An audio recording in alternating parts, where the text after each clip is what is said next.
Namaskar. Hello friends. We have been looking at my insights into some selected Geeta verses. Yesterday we started with the first lot of verses from chapter 2. Today we will look at the second lot. Verses 16, 17 and 18 of chapter 2. नासतो विद्यते भावो नाभावो विद्यते सतः उभयोरपि दृष्टोऽन्तस्त्वनयोस्तत्त्वदर्शिभिः अविनाशी तु तद्विद्धि येन सर्वम् इदं ततं विनाशमव्ययस्यास्य न कश्चित् कर्तुमर्हति अन्तवन्त इमे देहा नित्यस्योक्ताः शरीरिणः अनाशिनः अप्रमेयस्य तस्माद् युध्यस्व Bharat. Literal meaning of these verses is as follows. The thing that is untrue or illusory cannot ever be true, and the thing that is true can never be destroyed. Wise men have understood this effect of truth and untruth. Understand that the energy that has pervaded all the creation is indestructible. Nobody is capable of destroying such indestructible energy. The soul is everlasting, indestructible, and immeasurable. Wise men say that the bodies born by such a soul are destructible. Therefore, O Arjuna, you must fight the war.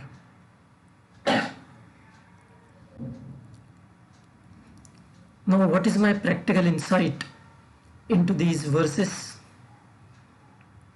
We have to understand what is eternal and what is transitory. The body and the perceptible objects in this physical world are transitory, an illusion like a dream. So they will appear and disappear like waves on the ocean. However, there is something else that is truly eternal, though not directly perceptible to our senses, and that is named as soul. It can be understood as Brahman for the sake of simplicity.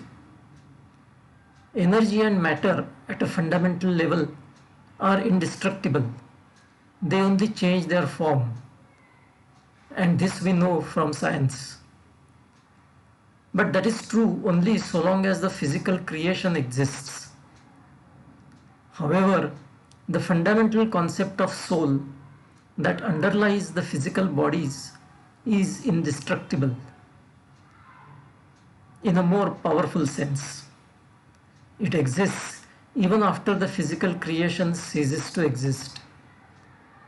It is this soul that manifests as different bodies and keeps changing the visible form. But fundamentally, it remains unchanging. We can think of gold ornaments, which are basically gold.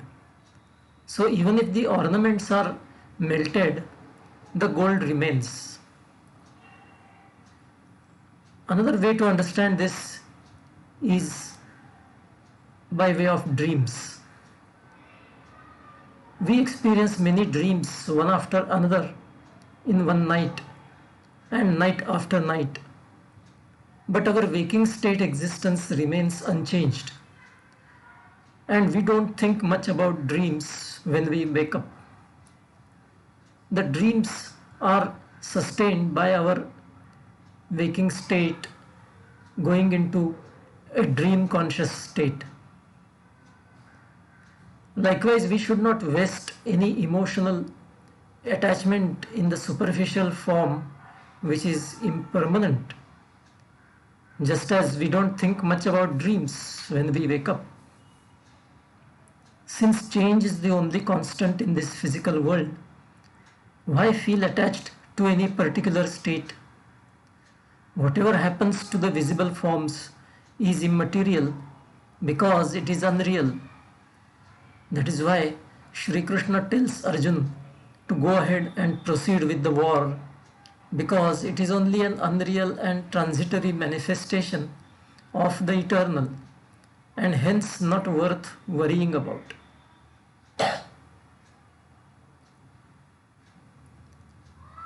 Now verses 26, 27 and 28 of chapter 2.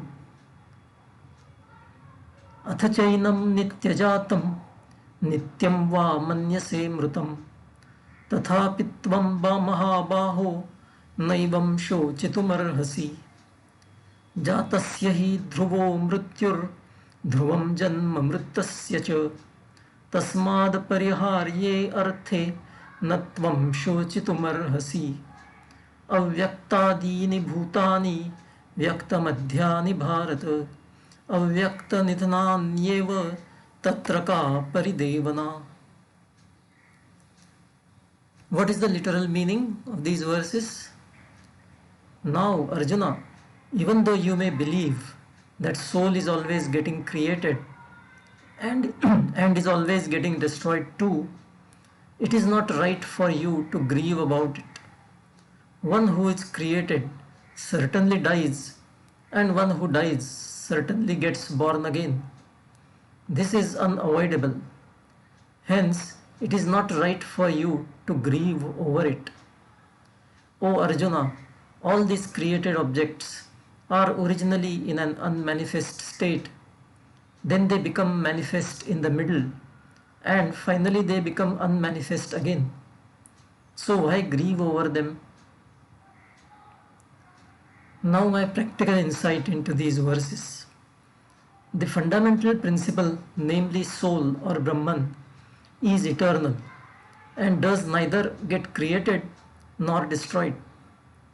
But even if one is not able to comprehend this, one should remember that a human being does not exist before birth. Then he gets born and comes into physical existence, lives for some time, and then dies, disappearing from the physical world. Then why should the temporary existence in between non-existence before life and again non-existence after physical life be taken seriously? Consider a movie show. Before it begins, the screen is blank. Then suddenly it comes alive and unfolds a story with many characters and an interesting plot. We as audience get involved in the story, identifying with the characters and their pains and pleasures. Then when the movie ends, all those characters and the story vanish. All the characters and the happenings in the movie story suddenly become irrelevant. Some in the audience get emotionally affected by the movie because they identify strongly with the hero or heroine. But a rare few in the audience do not get affected because they never forget that the movie is an illusion and that their real identity is different and unaffected by the movie. We should regard our life in this world like a movie show that our consciousness is watching, and should not identify with our physical body nor get attached to the events in our life. Now verse 31 of chapter 2. Swadharmam apicha na vikampitumar dharmad dharmyadhyadhat shreya anyat kshatriyasya na vidyate. The literal meaning, or even from the point of your own righteous duties, that is Swadharma, it is not proper for you to grieve, because when faced with a righteous war, that is Dharma Yuddha, there can be nothing more beneficial for a Kshatriya. Now the practical insight. There is a very important concept, namely Swadharma, that is preached in the Geeta. It is necessary to understand the exact meaning of this term. It is completely different from the concept of dharma or religion as it has come to be understood in the later period. Swadharma is a totally individual concept as against religion that has become a community or collective concept. Every individual is born as a different person with his own baggage of past karma to live through. Even if one may not believe in rebirth and karma theory, one can still understand and accept the scientific reality of genes that make up a person and guide the way he acts and reacts.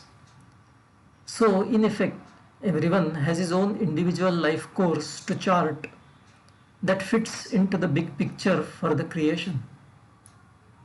Besides, this magnificent creation, with all its mind-boggling variety, necessarily must mean different lives for different individuals.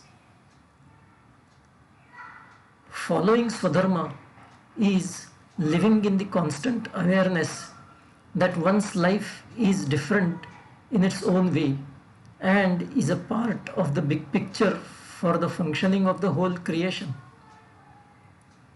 It consists of doing what seems to be appropriate at the given moment in God consciousness, which is nothing but the awareness that there is a big picture much larger than one's limited view of one's own life. In this regard, it is important to understand that Swadharma does not mean behaving in any manner that one's mind dictates. Mind being a conditioned entity, it is prone to being selfish and worldly. To be able to figure out the correct Swadharma, one must contemplate on the options and choose one by being God conscious. One must avoid responding reactively in a mechanical, unconscious, or conditioned manner.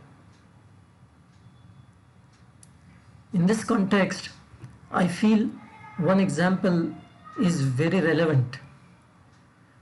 We have cells lining our stomach. These cells have a lifespan of only 2 days because they are constantly exposed to the acids in our stomach. Now, from the point of view of these cells, it is a grievous life, so short and constantly exposed to the effect of acids. But in the bigger picture of the human body, these cells have a particular and important role, which is what they play. If they look at some other cells and start comparing and then feel bad, that's not done, because the big picture is more relevant. So the Swadharma of those cells in the stomach lining, so to say, is to do the job of helping digestion of food in the stomach, even while they are exposed to torrid acids all the time. Though we will be jumping a bit ahead, it helps to look also at the concept of paradharma, which is the exact opposite of Swadharma. Paradharma is another person's individual way of life. The Geeta also says in verse 35 of chapter 3 that one must perform one's own Swadharma even if it seems difficult, and that paradharma is strictly avoidable though it may seem better. For example, if I am not intellectually endowed, I should not covet an intellectual profession. Comparison with another person's life and hankering for something similar without regard to one's own situation can cause grievous consequences for the individual as also for the society, because It disturbs the intended harmony of the big picture. In summary, one should carefully assess one's own capabilities and limitations in the context of one's own situation and then decide what action is appropriate rather than get driven solely by a desired outcome. And that is what Swadharma is. If we disregard this and launch towards something that we find attractive because it seems good with someone else, then we will be indulging in paradharma. That is not desirable at all.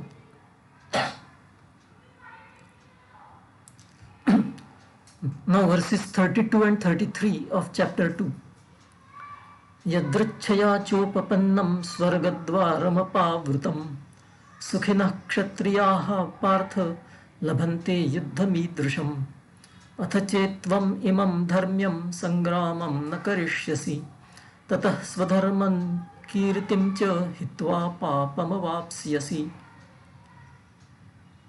Literal meaning: O Arjuna, this opportunity to fight a war that has come up so easily is like an open door to heavens. Only the fortunate Kshatriyas get such an opportunity.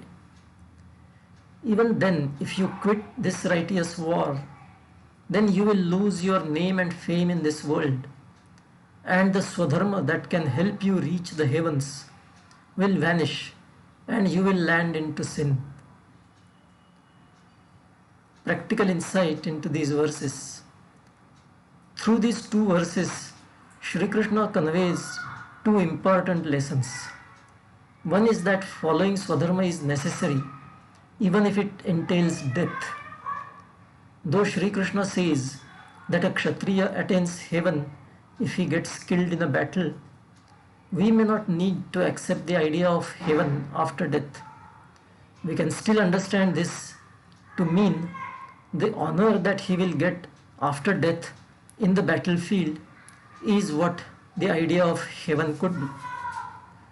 Secondly, shunning Swadharma entails castigation by others and loss of reputation, which is like hell for a conscientious person. For example, Arjuna's Swadharma at that point in time was to fight the war like a Kshatriya.